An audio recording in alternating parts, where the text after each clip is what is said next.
Welcome to my training session. My name is Emily Fuller and today I'll be sharing with you my cricket session. Before we start today's training session, I would like to begin by acknowledging the traditional custodians of the lands on which we meet today and pay my respects to the elders past, present and emerging. I extend that respect to Aboriginal and Torres Strait Islander peoples here today. So in this training session, we'll be focusing on batting, bowling and fielding. Before we get into this training session, I would like to talk about my coaching philosophy, the outline of the training session and some key information about this training session. My aim of the training session for batters is that the players should be capable of understanding what type of shots to play depending on what type of ball the bowler will bowl. For bowling, the aim of the session is that participants should be able to understand good bowling lines and lengths for both spin bowlers, pace bowlers, and medium pace bowlers. For fielding, players should be able to understand the basics of throwing and catching the ball. I've also given some objectives for this training session as well. For batting, the objective is depending on where the bowler has placed the ball, whether it is middle, leg, or off stump, that determines what side the batter will play their shot, like whether it is onside or offside. For the bowlers, my objective for them is that the players should think about where the batter is standing and aim for whatever stump they can see.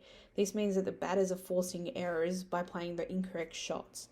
Also, for fielding, my objective is for them that participants are able to field short catching positions and catch the ball off a bat in match-like situations. Now just quickly, I'll run through the outline of the training session. There will be 3 activities to complete that links to enhancing performance for all young cricketers. This session will be focusing on batting, bowling and fielding. To start the training session off, you'll be working on fielding drills. Then once we have completed the fielding drills, you'll be moving on to the bowling drills. So for the bowling drill, I'll be setting up a marker for medium pace, and spin bowlers. They all have different targets as they all have different lines and lengths to aim for. This marker will demonstrate good lines and lengths to pitch the ball. For the batting drill, we'll be focusing on striking the ball in different areas. You'll be working in pairs for this drill. Now the next couple of videos will demonstrate what you need to do in the training session. I would like to give you some key information before showing you the training session. Please note that we've had to film this training session at a local park. This is due to all local cricket nets being occupied as COVID-19 restrictions have been eased and all local cricket teams are now allowed to train, being the time of year for games. The local park has an uneven ground, which made it hard for bowlers to bowl the ball and bat. However, I will describe throughout the video what each activity consists of, and I will include images of cricketers executing the skills. This should allow for a greater understanding of the expectations of the training session. In the video shown, we can see 2 people catching and throwing a ball. One of the people are a district cricket player and one is a beginner. Prior to the video being recorded, I taught him that he needed to stand a shoulder width apart and squat his legs slightly in case the other participant throws the ball too far and they need to quickly move to get the ball. In the video, we can also see that the district cricket player is cupping their hands when they get to the ball. By cupping the ball, this means that the ball will not fall out of the participant's hands and it will make catching easier. The point of this drill is to give a level of focus between both players, meaning that they are able to catch and throw the ball with no errors. The following slide contains more information about the fielding drill. So this slide is about in-game situations. If a player is standing in slips or they're fielding in another position and the ball has been struck in their direction, they are able to quickly move to get the ball and take wickets. This allows for run-outs and many other errors in the fielding. In this second drill, we've made the participants take 10 steps back from each other and start throwing overarm and catching the ball from one another.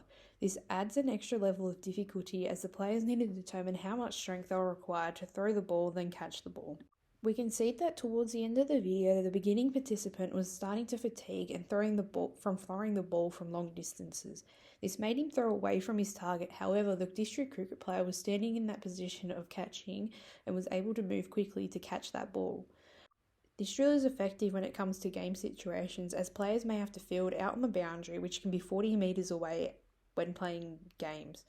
This means that they have to determine how much strength they will require to throw that ball that distance and how quickly they will need to run up to attack the ball and throw it back to the mid-wicket.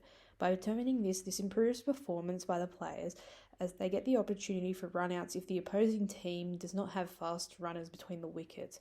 The following slides contain more information about the second fielding drill and what you need to do for it.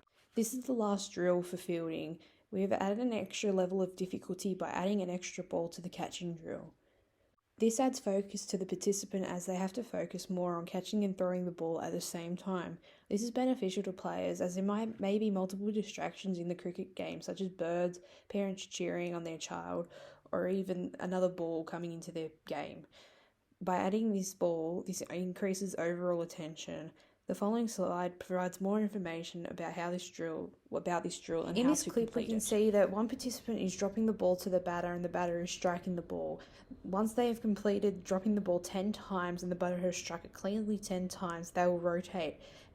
In this drill, the batter must not move their feet to attack the ball. The only way they can strike the ball is moving their shoulders to the ball. The first participant drops 10 balls to the batter without moving their feet. We can see that the batter was able to strike the ball cleanly without moving their feet. We can also observe that when the batter is striking the ball without moving their feet, that they are slightly losing balance as they are fatigued. To correct this, she needs to stand still after striking the ball to not lose her balance and to show the power of the strike. However, due to the local park conditions that we filmed at, the batter was not capable of striking the ball as hard and cleanly. If this was complete in a cricket net with the ball, it would have been struck harder. This is the second activity for the batting drills.